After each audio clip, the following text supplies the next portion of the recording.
অতীত নিয়ে টানাটানি করে জাতির মধ্যে বিভক্তি না ছড়িয়ে তরুণদের নেতৃত্বে রাষ্ট্র গড়ার অঙ্গীকার করেছেন জামায়াতের আমির ডাক্তার শফিকুর রহমান। তিনি বলেন, নির্বাচনে বিজয়ী হলে পারিবারিক দাপট মুক্ত রাজনৈতিক ধারা প্রতিষ্ঠা করা হবে। কিশোরগঞ্জ, ময়মনসিংহ ও গাজীপুরের 11 দলীয় ঐক্যের নির্বাচনী জনসভায় প্রধান অতিথির বক্তৃতায় জামায়াত আমির এসব কথা বলেন। তিনি আরও বলেন, হ্যাঁয়ের পক্ষে ভোট দিলে জিতে যাবে বাংলাদেশ। এই সময় নির্বাচনে প্রশাসনকে নিরপেক্ষভাবে দায়িত্ব পালনের আহ্বান জানান শফিকুর রহমান। আরও জানাচ্ছেন খায়রুল ইসলাম। লিল্লাহি তাকবীর, লিল্লাহি তাকবীর, ইনকিলাব ইনকিলাব। দেশ গড়ার স্বপ্ন বুকে নিয়ে মানুষের দুয়ারে দুয়ারে ছুটে চলেছেন জামায়াতের আমির ডাক্তার শফিকুর রহমান। তার কণ্ঠে ক্ষমতা নয়, পরিবর্তনের তাগিদ। বিরামহীন প্রচারণায় চষে বেড়াচ্ছেন দেশের এক প্রান্ত থেকে আরেক প্রান্তে। প্রত্যেকটি জনসভায় ইনসাফের বাংলাদেশ গড়ার দৃঢ় প্রত্যয়। এখানে বাংলাদেশ জামায়াতে ইসলামের নির্বাচনী প্রচারণায় সকালে কিশোরগঞ্জে জামায়াত ইসলামীর আমির ডাক্তার শফিকুর রহমানের নেতৃত্বে নির্বাচনী জনসভায় অংশ নেন 11 দলীয় ঐক্যের শীর্ষ নেতারা। বাংলাদেশ গড়ার জন্য আপনারা। এ সময় প্রধান অতিথির বক্তৃতায় জামায়াতের আমির বলেন, এক্স অ্যাকাউন্ট হ্যাক করা নিয়ে একটি দল অপরাজনীতি শুরু করেছে। আমার টুইটার, যেটাকে এখন এক্স বলে, সেই এক্স আইডি হ্যাক করে অত্যন্ত নোংরা মেসেজ সেখান থেকে দেওয়া হয়েছে। আমাদের আইটি টিম, সাইবার টিম খুব দ্রুত সেটাকে রিকভারি করে ব্যবস্থা নিয়েছে এবং পেয়েও গেছে যে কোন জায়গা থেকে কারাই কাজ করেছে। আশ্চর্যের বিষয়, একটি রাজনৈতিক সংগঠন এই সব কিছু স্পষ্ট হওয়ার পরেও এইটা নিয়ে তারা এখন ব্যবসা করছেন। বিভক্তির রাজনীতি না করে সবাইকে নিয়ে রাষ্ট্র গড়ার অঙ্গীকার করেন তিনি। 18 কোটি মানুষের বিজয় হলে সে বিজয় আমাদের সবার। দল, গোষ্ঠী, পরিবারতান্ত্রিক রাজনীতির কোনো বিজয় আমাদের কাছে নেই। পরে ময়মনসিংহ ও গাজীপুরে নির্বাচনী জনসভা জামায়াতের আমির বলেন, 49 জন ঋণ খেলাপিকারীদের নিয়ে নির্বাচনে অংশ নিয়েছে একটি দল। বলেন, আগে তাদের বাদ দিয়ে পরে দেশকে দুর্নীতিমুক্ত করার কথা বলুন। এবারকার নির্বাচনে আমাদের অঙ্গীকার দুর্নীতিমুক্ত দেশ গড়া। আরেকটা দলেরও নেতৃবৃন্দ বলতেছেন তারাও দুর্নীতিমুক্ত দেশ গড়বেন। ভালো কথা, চ্যারিটি স্টার্টস ফ্রম হোম। ভালো কাজ নিজের ঘর থেকে শুরু করতে হয়, সেটার প্রমাণ আগে দেন। 49 জন ঋণ খেলাপি যাদেরকে বগলের নিচে নিয়ে নির্বাচন করছেন, আগে তাদেরটা বাতিল ঘোষণা করেন। যদি সাহসিকতার সাথে এটা করতে পারেন, জনগণ কিছুটা বিশ্বাস করবে, হ্যাঁ, ওনাদের সদিচ্ছা আছে। এ সময় ভোটের লেভেল প্লেইং ফিল্ড নিশ্চিতে নির্বাচন কমিশন ও প্রশাসনকে নিরপেক্ষভাবে দায়িত্ব পালনের আহ্বান জানান ডাক্তার শফিকুর রহমান। ইনশাআল্লাহ 12 তারিখ।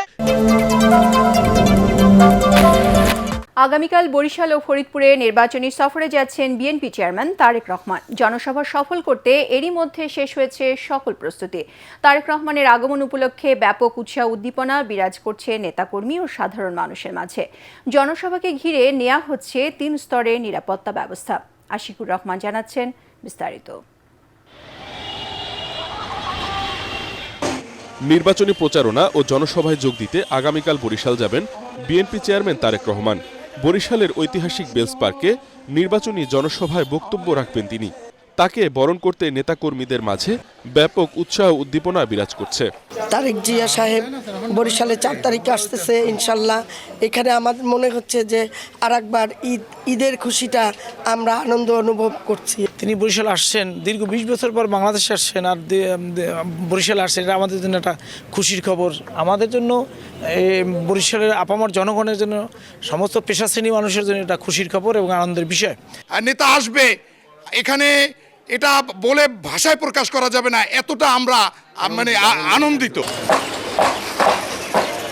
বরিশাল 5 আসনের বিএনপির প্রার্থী অ্যাডভোকেট মুজিবুর রহমান সরোয়ার জানান, তারেক রহমানের সফরকে সফল করার জন্য ব্যাপক প্রস্তুতি নেওয়া হয়েছে। দলীয় প্রধানের কাছে আমাদের প্রত্যাশা অনেক, কারণ তার বাবা ক্যাবিনেট মিটিং করে বরিশালের উন্নয়নের কথা চিন্তা ভাবনা করেছেন। ওনার মা যিনি প্রধানমন্ত্রী ছিলেন, তিনি বিভাগ ঘোষণা করেছেন। এদিকে কাল ফরিদপুর যাচ্ছেন বিএনপি চেয়ারম্যান তারেক রহমান।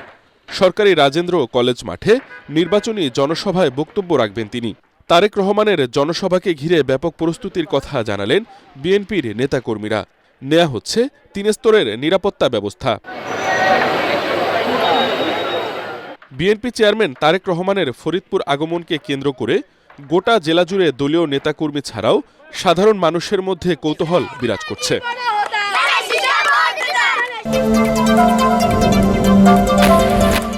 নারী সমাজকে যারা অন্ধকার যুগে ফিরিয়ে নিয়ে যেতে চায় সেই দলটি ক্ষমতায় এলে বাংলাদেশে নতুন ফ্যাসিবাদের আবির্ভাব হবে বলে মন্তব্য করেছেন বিএনপির সিনিয়র যুগ্ম মহাসচিব রুহুল কবির রিজভী। দুপুরে পবিত্র শবে বরাত উপলক্ষে নয়াপল্টন কেন্দ্রীয় কার্যালয়ে বিএনপি আয়োজিত দোয়া মাহফিলে তিনি এ মন্তব্য করেন। এদিকে রাজধানী গুলশানে আয়োজিত সংবাদ সম্মেলনে বিএনপির কেন্দ্রীয় নির্বাচন পরিচালনা কমিটির মুখপাত্র মাহদি আমিন বলেন, ফ্যাসিবাদের রক্তচক্ষু উপেক্ষা করে বিএনপি ১৭ বছর সংস্কারের পক্ষে আন্দোলন করেছে। তখন একটিবারের জন্য যেসব দল সংস্কারের কথা মুখে আনেনি, আজকে তারাই সংস্কার নিয়ে বড় বড় কথা বলছেন বলে অভিযোগ করেন মাহদি আমিন। একটি দলের রাজনৈতিক যে কর্মকাণ্ড এবং তাদের যে নেতাকর্মী, ওনারা অনেকেই ফ্যাসিবাদী আমলে তৈরি মিথ্যা পুরাতন বয়ান আবার সামনে ছড়িয়ে দেওয়ার জন্য নিজেরা দায়িত্ব গ্রহণ করেছেন এবং একই ভাষায় একই কায়দায় একই ধরনের স্লোগান দিয়ে জনমনে বিভ্রান্তির সৃষ্টি করছেন। যদি আপনারা কখনো ক্ষমতায় আসেন তাহলে সেটা গোটা জাতির পরিণতি কি হবে এবং গণতন্ত্র যে মুখ থুবড়ে পড়বে, আপনারা আরেকটা ফ্যাসিবাদের এক নতুন বহিঃপ্রকাশ তৈরি হবে। নির্বাচন কমিশন সহ প্রশাসনের বিরুদ্ধে পক্ষপাতিত্বের অভিযোগ করেছেন জাতীয় নাগরিক পার্টি এনসিপির মুখপাত্র আসিফ মাহমুদ সজীব ভুঁইয়া। দুপুরে নাটোরের সিংড়া বাসস্ট্যান্ড এলাকায় নাটোর ৩ আসনের এনসিপির প্রার্থী SM জার্জিস কাদিরের নির্বাচনী পদযাত্রায় তিনি এ অভিযোগ করেন। প্রশাসন যন্ত্রকে কাজে লাগিয়ে কেউ পাতানো নির্বাচনের মাধ্যমে ক্ষমতায় আসার চেষ্টা করলে শেখ হাসিনার মতো পরিণতি হবে বলেও মন্তব্য করেন আসিফ মাহমুদ সজীব ভুঁইয়া। এনসিপির কেন্দ্রীয় নেত্রী মনিরা শারমিন সহ এ সময় অন্যান্য নেতারা উপস্থিত ছিলেন।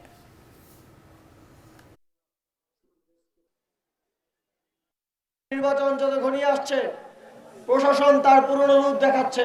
যদি আপনারা আবারও প্রশাসন যন্ত্রকে কাজে লাগিয়ে পাতানো নির্বাচনের মাধ্যমে ক্ষমতায় আসতে চান, আপনারা মনে করবেন না যে শেখ হাসিনার মতো আপনারা পার পেয়ে যাবেন।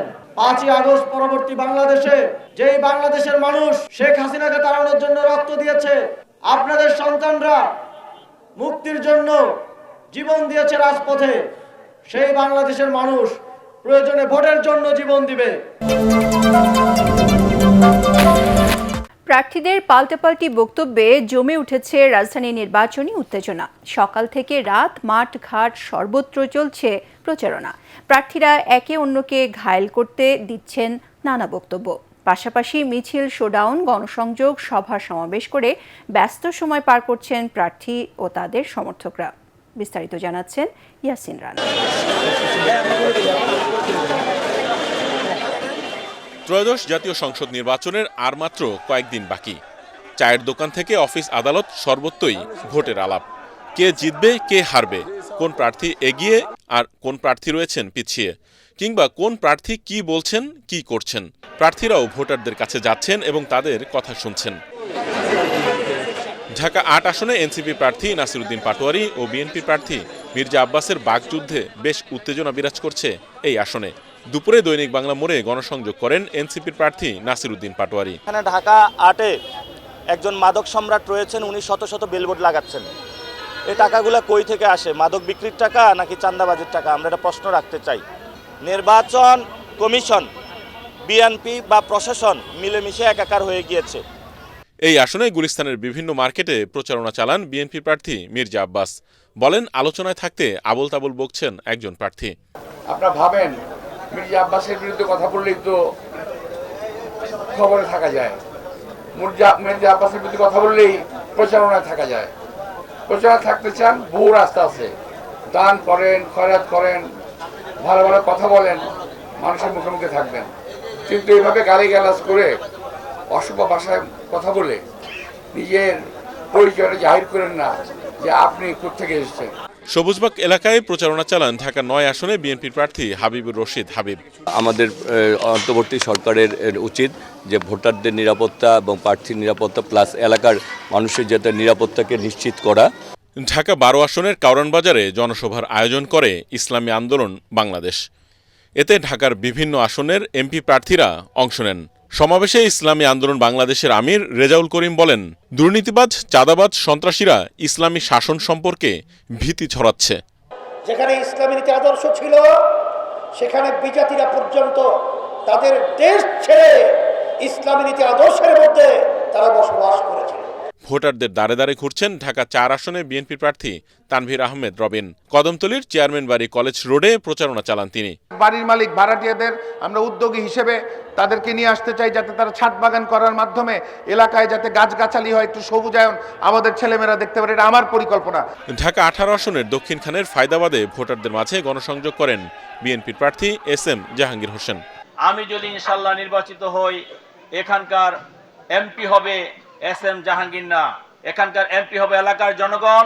বাড্ডার সাতারকুলে বর্ণাঢ্য মিছিলের আয়োজন করে ঢাকা 11 আসনের বিএনপির প্রার্থী MA কাইয়ুম। কেউ কেউ ইলেকশন ইঞ্জিনিয়ারিং এর চিন্তা মাথায় রেখে বিভিন্ন জায়গায় দৌড়দৌড়ি করছে, কোনো লাভ হবে না, কারণ জনগণ সচেতন আছে, সকলে সকালবেলায় ভোট কেন্দ্রে যাবে। ঢাকা 17 আসনের মহাখালীতে তারেক রহমানের পক্ষে গণসংযোগ করেন বিএনপি নেতা আব্দুস সালাম। জামাতের ক্যান্ডিডেটের মাথা উলে গেছে, উল্টাপাল্টা বলা শুরু করছে, ক্যান্টনমেন্টে তাকে ঢুকতে দেয় নাই। সেখানে ওইটার ব্যাপারে সে আমাদের নেতা, পার্টির চেয়ারম্যান এবং এই যে প্রার্থী হয়েছেন আমাদের, আজকে তার সম্পর্কে সে যে ভাষায় কথা বলছে, এটা কোনো একটা ভদ্র লোকের ভাষা হতে পারে না। মিরপুরের রূপনগর টিনশেড এলাকায় গণসংযোগ করেন ঢাকা 16 আসনের বিএনপি প্রার্থী আমিনুল হক। এছাড়াও ঢাকার বিভিন্ন আসনের প্রার্থীদের প্রচারণায় মুখরিত পাড়া মহল্লা।